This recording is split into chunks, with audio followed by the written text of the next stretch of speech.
E aí pessoal, tudo bem com vocês?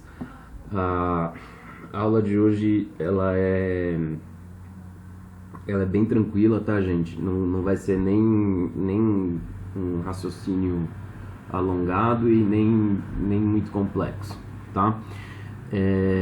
A aula de hoje eu intitulei ela como o pensamento racional grego, tá? É um ponto importante. A gente já terminou todos os períodos da história política da Grécia, né? A última aula foi o período helenístico, que já nem é história da Grécia, mas enfim, é para vocês entenderem o desfecho da trajetória política dos gregos. Isso é importante para se situar no tempo, para compreender como que terminou, né, essa trajetória política da Atenas democrática. Então a gente acompanhou uma história com um começo, meio e fim, né, pela primeira vez. Nos outros temas a gente apenas viu características elementares. Na história da Grécia a gente falou começo, meio e fim, os antepassados, o pré-homérico, o homérico, o arcaico, as lutas que levaram à formação da polis democrática, né? As lutas internas entre os gregos que fragilizou as cidades-estados gregas, e a dominação pelos estrangeiros, pelos macedônicos, tá? Então, Grécia e Roma serão temas trabalhados com mais profundidade, né? E a gente viu um número maior de aulas, essa trajetória política mais completa, tá? Além da trajetória política, um tema muito importante para a Grécia são os aspectos culturais, tá? Então, a aula de hoje, no livro de vocês, é o item 5.3, tá? Tá na página 120, beleza? Dá uma lida depois no livro. O texto do livro tá bem completo, tá? Para esse assunto, beleza? O surgimento do pensamento filosófico, aí na página 121, tá bem curtinho, mas tá muito bem feito esse texto, né? Falando dos sofistas, os socráticos. Vamos falar disso na aula também, tá? E aí, então, dá uma olhada nesse item 5.3, o universo cultural da polis, tá? A educação, a gente já falou um pouco em Atenas e Esparta, né? O teatro, que é super importante, tá? Para a Grécia, para o universo cultural da Grécia. A matemática.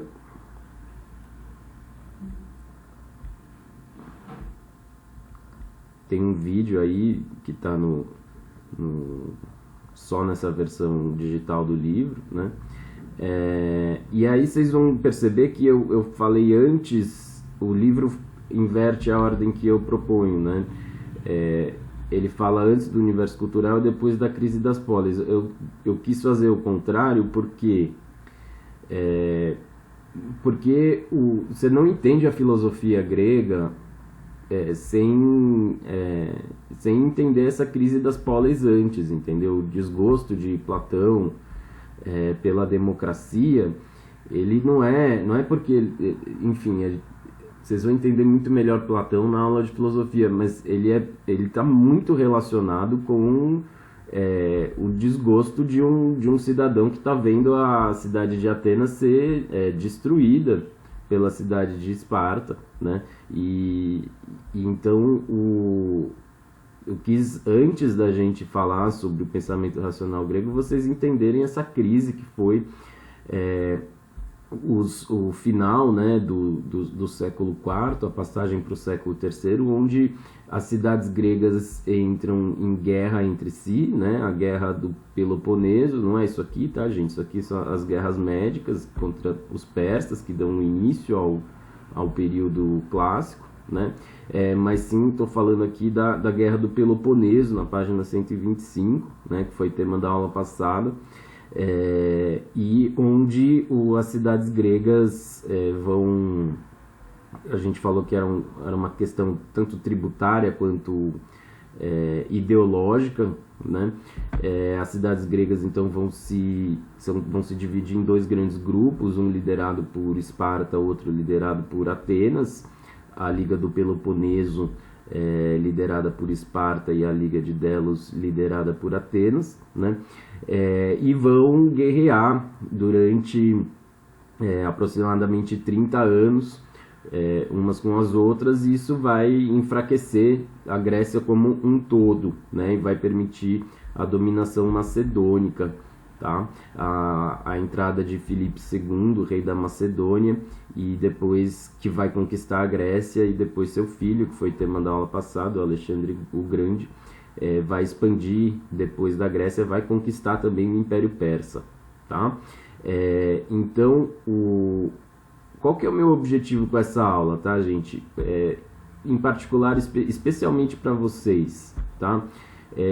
Eu sei que vocês têm bastante filosofia, né, no curso de vocês, tanto no fundamental quanto no ensino médio. Vocês têm uma boa carga de filosofia e excelentes professores, meus amigos, que eu conheço e confio e gosto.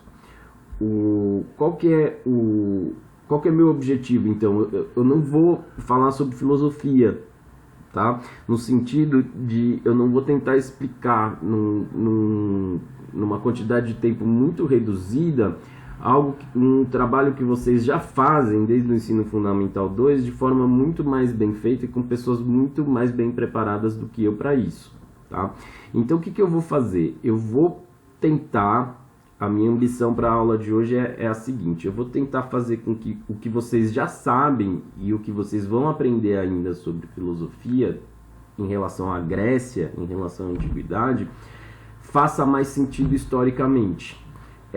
O objetivo da aula de hoje é vocês conseguirem dialogar mais o conhecimento que vocês têm com os professores e professoras de filosofia com o contexto social político da Grécia, que é o nosso foco principal. Beleza? Então, o pensamento racional, ele o nosso... desde o iluminismo, ele é o nosso... o paradigma que domina, o paradigma de pensamento que domina o mundo e a humanidade, tá? Não no sentido de que um número maior de pessoas necessariamente se dediquem a isso do que ao pensamento religioso. Não sei se é isso, tá? E por que o pensamento racional ele é o principal paradigma? Porque ele é o tipo de pensamento que move, ele é o tipo de conhecimento que move, que justifica e que propicia as estruturas de poder econômico, político, né, e cultural também, quando a gente pensa na hegemonia, tá, da dominação cultural internacional, assim. Então, o pensamento racional, o pensamento científico, o pensamento das universidades, né, ele é hegemônico, não quer dizer que ele é único, e nem que ele que ele tenha sempre a capacidade de se impor sobre os pensamentos religiosos, por exemplo, tá? Diga-se de passagem, o que a gente está vivendo hoje, tá, na pandemia do coronavírus em 2020, a gente, principalmente no Brasil, mais do que em outros lugares, a gente está vendo um duelo, um tensionamento muito forte entre o pensamento racional e o pensamento especulativo, tá? Não vou entrar em detalhes, vocês com certeza estão vendo isso no curso de atualidades, mas existe um grande debate, né, entre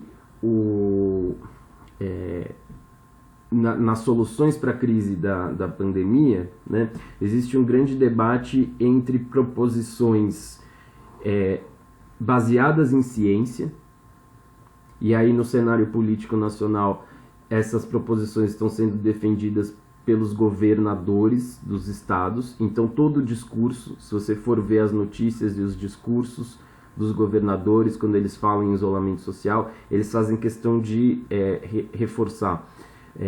A minha orientação é baseada em ciência, né? E de um outro lado do debate, as orientações do governo federal, mais especificamente do presidente da República, não do governo federal como um todo, e de pessoas, enfim, outros atores sociais que também dividem dessa ideia, que não se baseiam no pensamento científico, e sim no pensamento especulativo, para propor outras possibilidades de solução para a crise da pandemia que não seja o isolamento social. Esse tensionamento entre pensamento racional e pensamento especulativo, ou pensamento religioso, não que sejam sinônimos, mas enfim, se opõem ao pensamento racional, né? Ele não é nenhuma novidade. Tá? Ele não é novidade para a gente, não está acontecendo só agora, não é novidade nos séculos anteriores. Tá? A gente tem vários pontos do curso do primeiro ano que a gente vai falar sobre isso. Então, por exemplo, a condenação, o julgamento de Galileu Galilei, né? As descobertas de Cristóvão Colombo. A gente vai falar bastante sobre o tensionamento entre as evidências do pensamento racional que se colocavam diante dele e o peso do pensamento religioso na interpretação do que ele descobria. Tá? Então, na Grécia não era diferente. Existia também um tensionamento entre o pensamento racional e pensamento religioso. O grande lance é que na Grécia, tá, começou uma tendência, tá, de o pensamento racional se sobrepor ao pensamento religioso. Não que os gregos fossem que nem os dias de hoje, essa descrição que eu fiz de que o pensamento racional se sobrepõe como forma de dominação, mas na Grécia surgiu uma tendência de o pensamento racional se sobrepor ao religioso em um aspecto específico, que é a solução de problemas da cidade. Tá? E aí eu quero apresentar para vocês uma teoria de que isso aconteceu na Grécia com mais força do que em outros lugares na antiguidade. Tá? A teoria que eu quero apresentar para vocês é que não é coincidência as formas de governo que se desenvolveram na Grécia têm influência sobre esse desenvolvimento do pensamento racional. Não é coincidência a Grécia ter desenvolvido a democracia e o pensamento racional. As duas coisas estão juntas. É isso que eu quero mostrar para vocês na aula de hoje. Tá? Então tem uma ficha, beleza? Curta. A Polis e o Pensamento Racional, extraída do livro do Pedro Paulo Funari. Tá? E aí ele vai falar nesse texto que primeiro, uma reflexão que eu gostaria que vocês fizessem, que é muito interessante, tá? Que a filosofia grega não nasce do nada, ela não nasce por criadores, não é um milagre, né, a criação da filosofia grega. Ela tem explicação social e política. E ela não nasce totalmente como uma ruptura e um questionamento do pensamento mitológico, tá? Ela nasce associada ao pensamento mitológico. E o próprio pensamento mitológico grego também não é invenção pura dos gregos, tá? Tudo isso para dizer que eu e grande parte dos historiadores contemporâneos, né, na verdade, por influência deles, eu discordo que os gregos sejam os... E esse é um pensamento que eu já sistematizei com vocês em outros momentos, né? Os grandes autores, os grandes... o nascimento da filosofia no sentido daquele desenvolvimento positivista, aquele desenvolvimento positivo, de que ela nasce e desenvolve a partir dos gregos, e tudo que a gente faz hoje a gente deve aos gregos, tá? Então esse texto dá uma brincada um pouco sobre isso, tá? Sobre esse milagre inexplicável da filosofia, beleza? E aí, por fim, nesses últimos 2 parágrafos, ele faz uma relação, tá, do pensamento racional com o contexto político da Grécia, que é isso que eu quero desenvolver um pouco com vocês. Antes de começar, então, o que é pensamento racional? Estou falando pensamento racional várias vezes e a gente precisa conceituar, ou melhor, eu preciso explicar para vocês o que eu quero dizer quando eu falo pensamento racional, tá? O pensamento racional eu coloquei essa definição aqui, tá? É a explicação, tá, das coisas do mundo à luz da experiência. Então, o pensamento racional, você tá diante de um problema, né? E quando você está diante de um problema, você tem 2 formas de explicá-lo ou resolvê-lo, né? Você pode resolver o problema observando o mundo natural,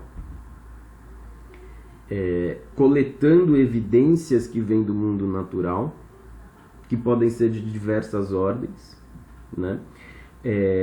Para explicar esse problema, ou você pode buscar uma explicação que seja transcendente, que seja uma explicação de cima para baixo, uma explicação que foge das evidências do mundo natural, que pode ser tanto a palavra de um Deus, se você for religioso, mas o pensamento não é só o pensamento religioso que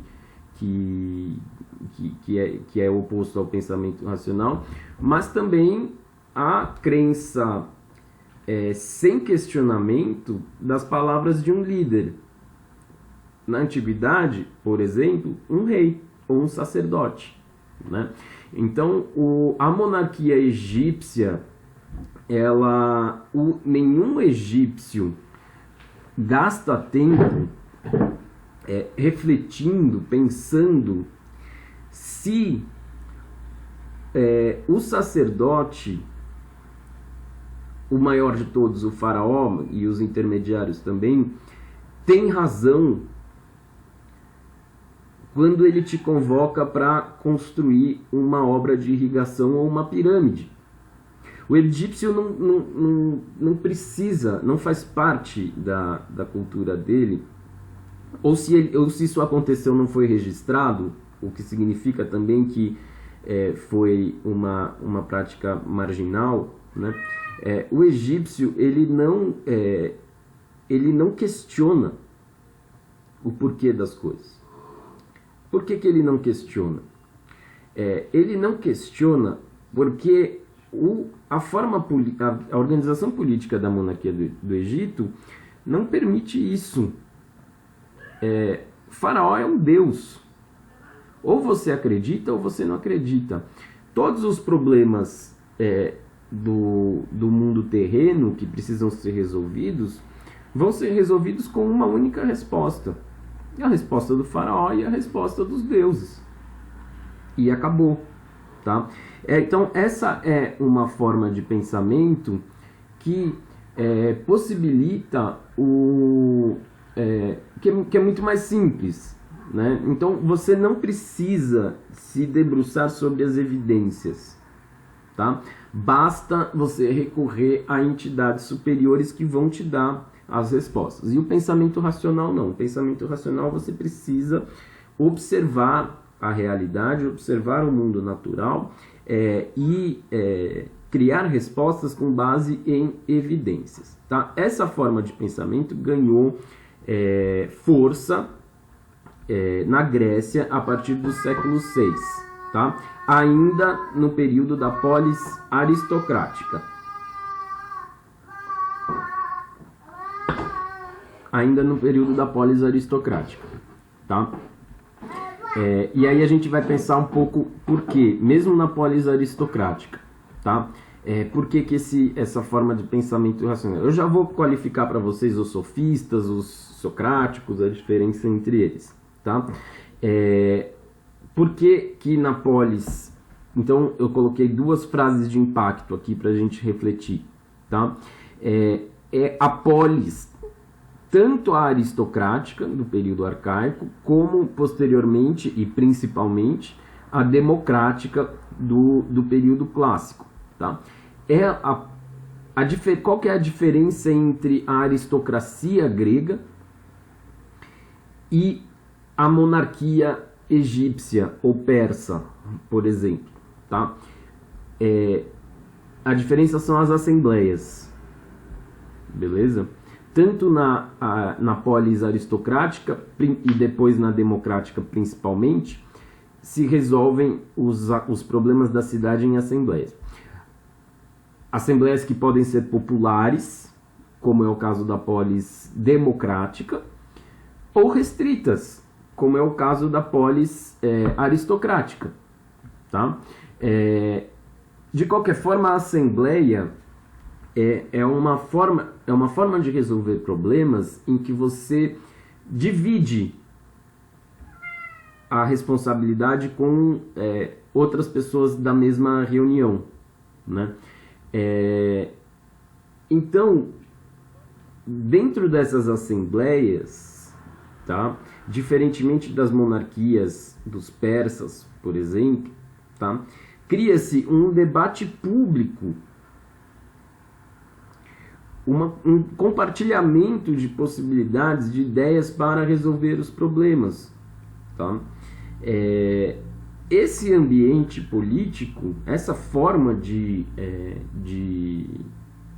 participar da cidade, né, ela é muito mais propícia ao pensamento racional, né? Porque, por exemplo, vamos lá, se a gente toma uma decisão numa assembleia e ela se prova futuramente equivocada, tá? A responsabilidade por essa decisão é de quem tomou ela. É dos homens e mulheres que participaram da assembleia e tomaram essa decisão, né? Se, pelo contrário, numa monarquia uma decisão se mostrou equivocada, foi a vontade dos deuses. Foi a vontade dos deuses que quis que aquilo desse errado, tá? E foi a vontade dos deuses que quis que o rei tomasse a tal decisão que futuramente se mostrou equivocada. Na Assembleia, não, tá? Então, a Assembleia, ela responsabiliza o homem. E a partir do momento que ela responsabiliza o homem pelas decisões que ele toma, né, ele vai se colocar como protagonista dessas decisões, né? E aí ele vai usar o pensamento lógico e a dedução para analisar os fenômenos da natureza e tentar fazer com que as suas decisões sejam mais acertadas o possível.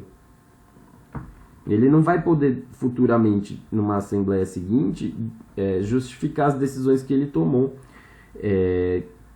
porque os deuses quiseram. Ele pode, não é que é impossível, não é impossível. Os deuses eram muito mencionados nas assembleias. Mesmo as assembleias da Atenas democrática, eles eram muito mencionados, eles eram muito importantes, eles faziam parte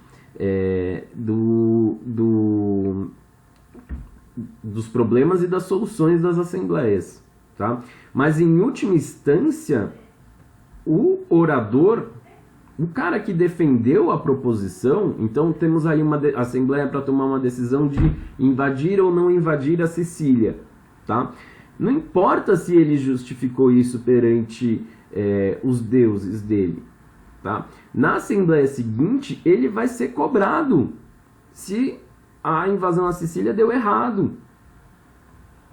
Ele vai ser cobrado. Então a assembleia, ela tem uma tendência de responsabilizar os homens mais do que os deuses. Não sei se ficou claro, mas basicamente essa a ideia, tá? Então, sem querer agora, a partir de agora, me prolongar em produção de filosofia, mesmo, em compreensão da filosofia, que é algo que vocês têm com bastante força e que os professores de filosofia são imensamente mais capacitados do que eu para isso, tá?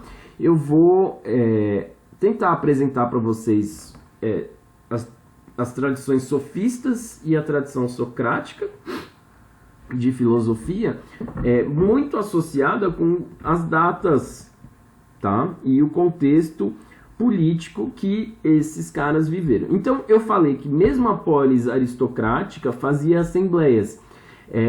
Não são assembleias populares, não são assembleias democráticas, mas são assembleias, tá? Entre a própria oligarquia ou a própria aristocracia, ou seja, representantes das famílias mais importantes, né?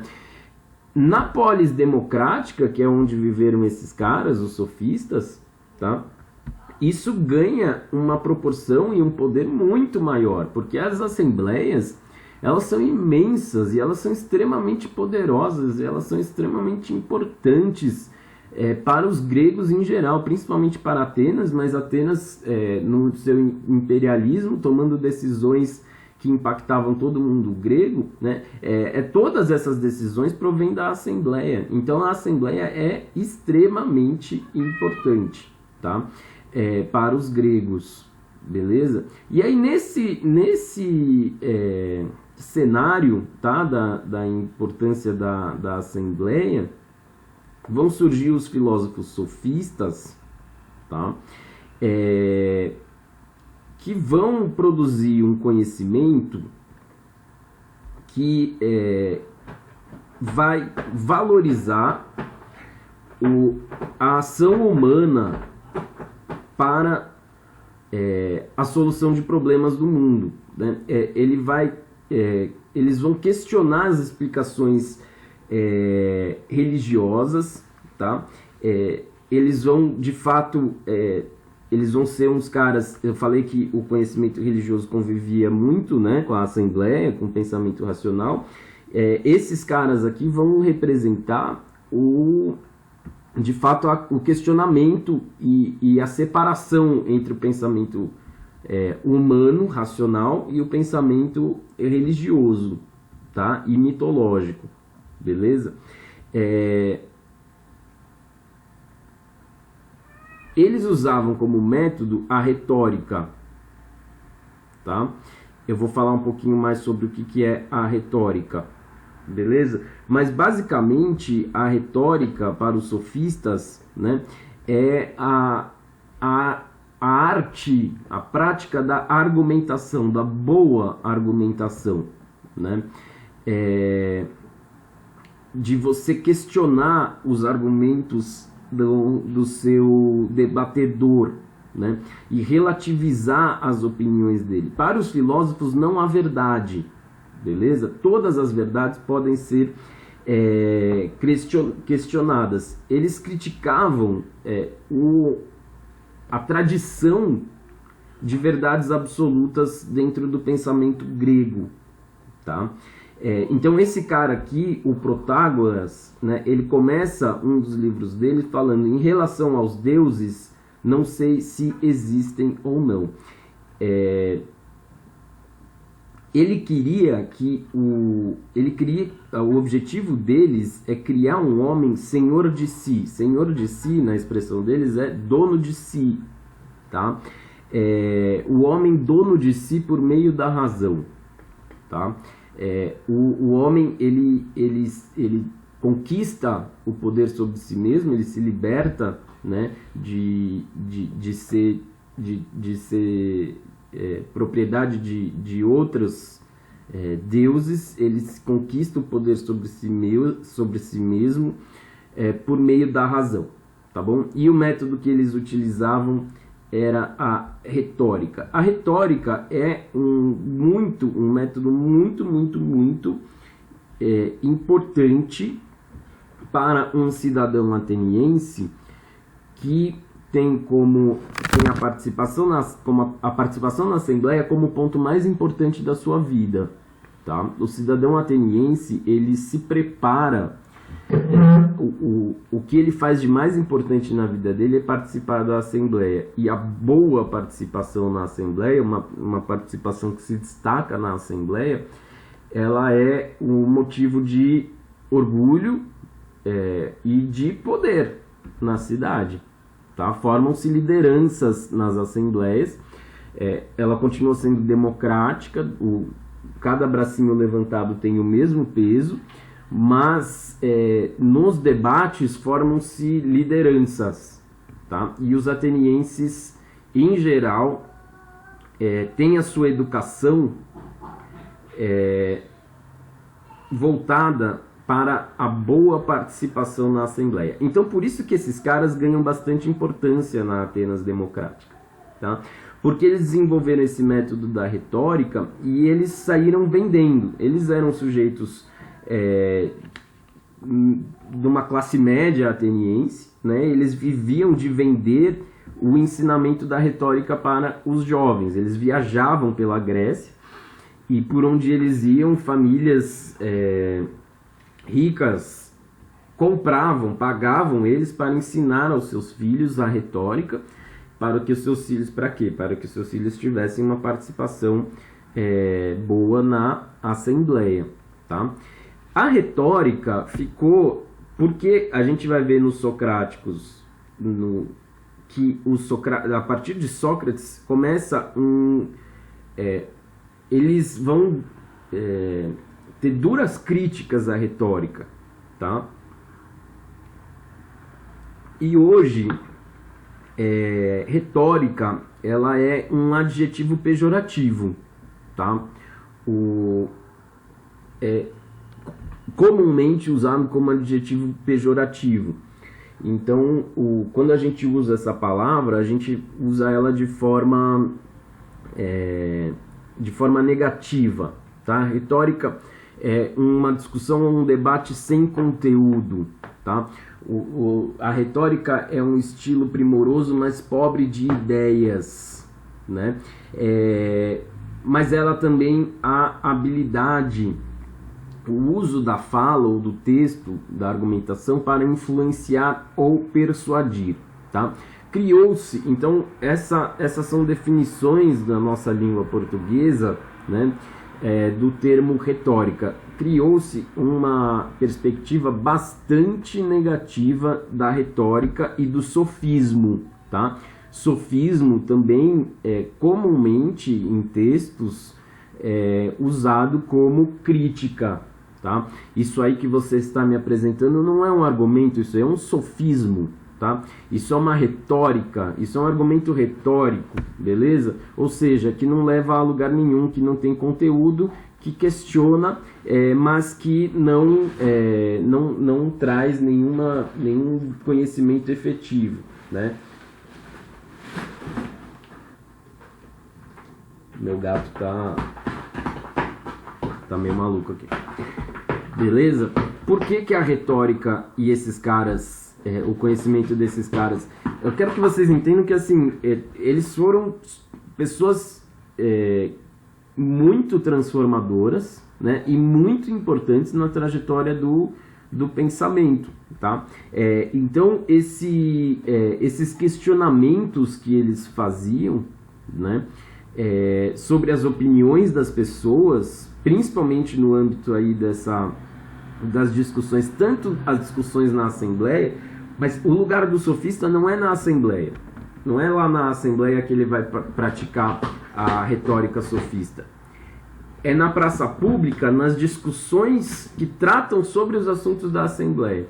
Então as pessoas estão discutindo sobre a votação, sobre a pauta, sobre os temas da Assembleia, e eles estão lá na praça pública mostrando como é possível questionar, né, os pontos de vistas e as opiniões, de modo que você possa...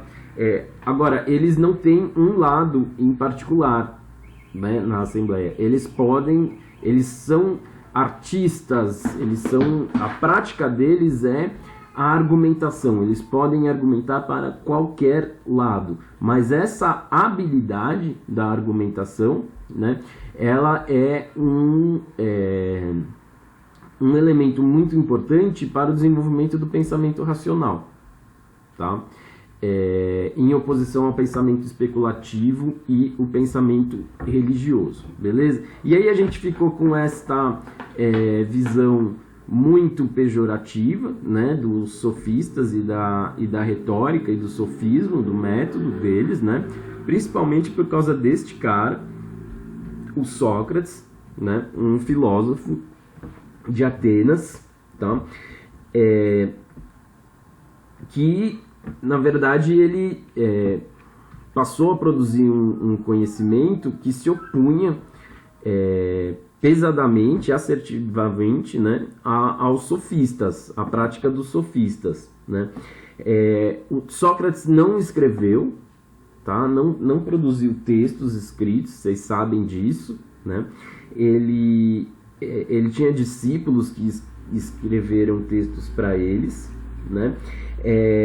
E ele combateu especialmente essa possibilidade do sofismo de justificar qualquer ideia.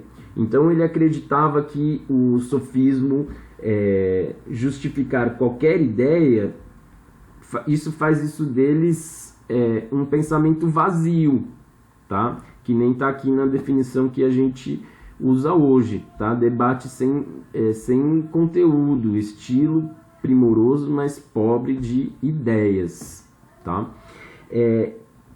Só que eu não vou tentar aqui me aprofundar no pensamento socrático, tá? Que vocês vão ter com muito mais propriedade na aula de filosofia.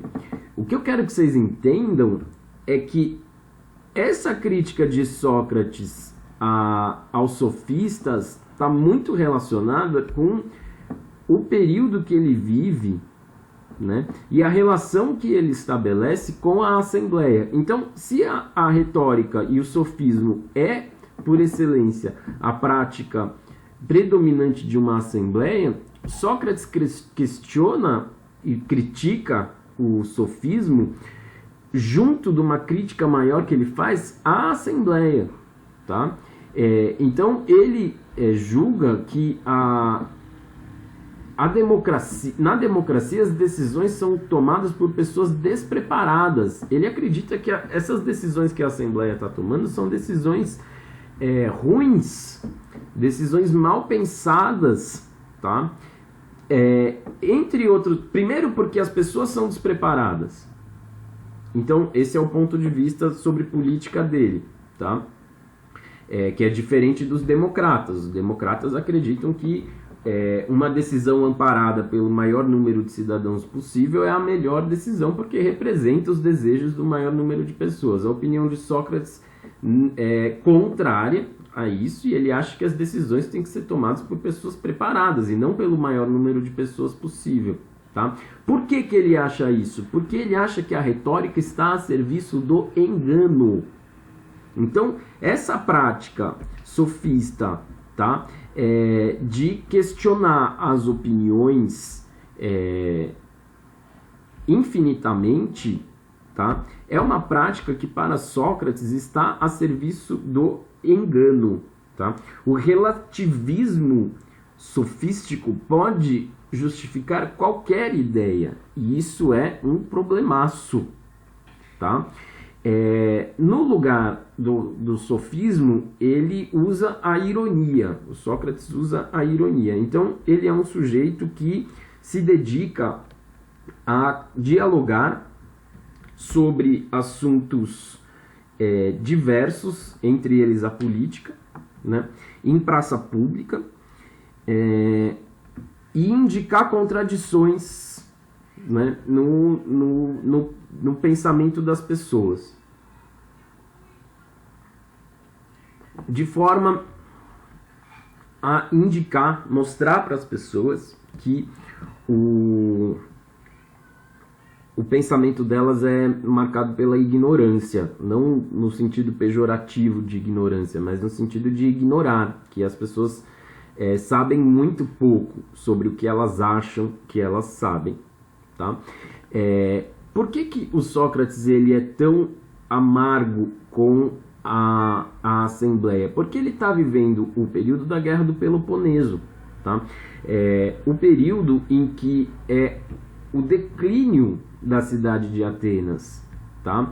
Os últimos anos de vida de Sócrates foram os últimos anos de vida da democracia grega, beleza? Foram os anos em que Atenas foi conquistada, né, pela cidade de Esparta, tá?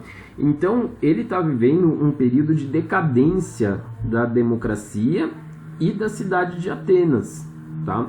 Então, eu quero que vocês entendam as críticas que os socráticos fazem à democracia, tá?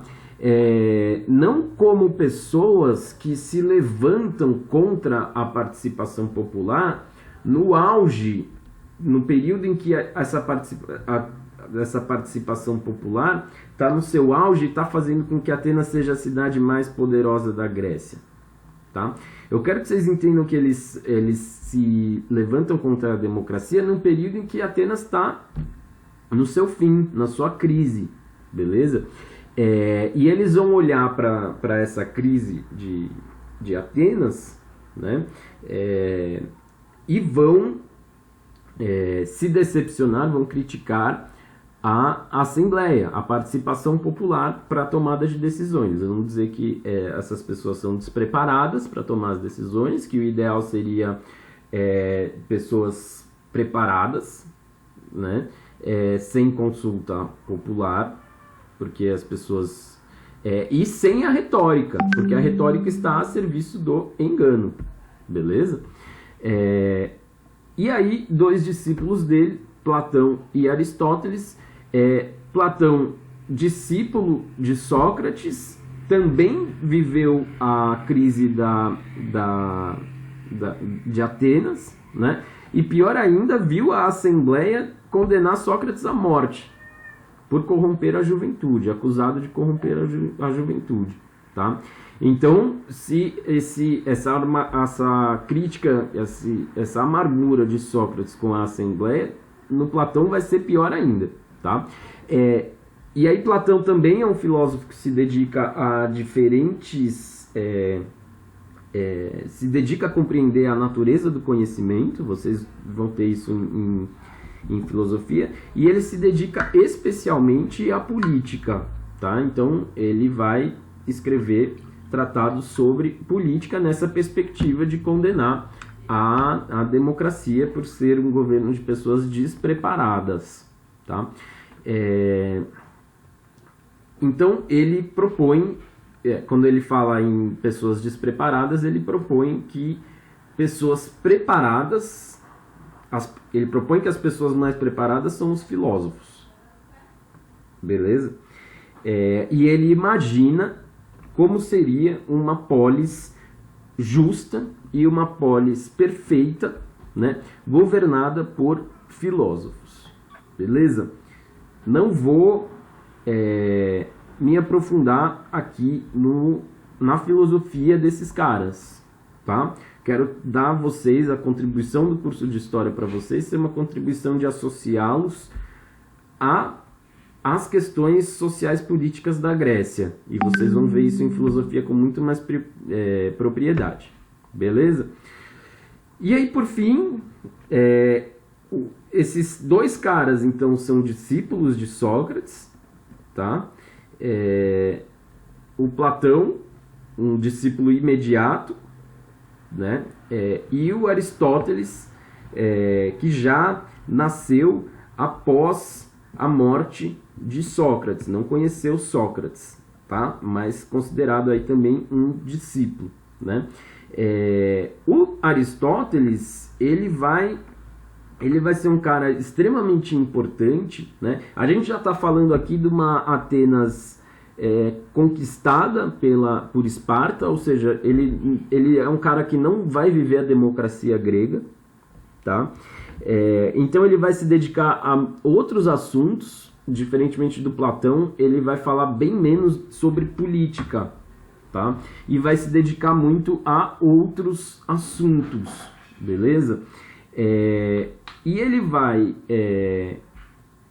vai ser um cara que vai ser muito importante nessa trajetória do pensamento racional, de sistematizar dados coletados do mundo natural, tá? Claro que assim, não se trata da ciência moderna, ainda é uma ciência com alta dose de especulação e com baixa capacidade de produzir testes aos dados que ele coleta, né? Mas a lógica de coletar dados e analisar os dados coletados de forma sistemática, ele já se apropria dessa lógica, tá? Coletar dados reais e analisar e formular leis que expliquem problemas da natureza, beleza? Então esses três caras, e aí, né, o Sócrates como o fundador, né, da filosofia, em oposição à especulação dos sofistas, tá? Então, retomando, os sofistas extremamente importantes para o surgimento do pensamento, dessa tradição do pensamento racional que eu propus a vocês uma reflexão que está relacionado com a participação na Assembleia, tá? E aí um desenvolvimento com uma crítica dos sofistas, em cima dos sofistas, né, a partir de Sócrates, tá?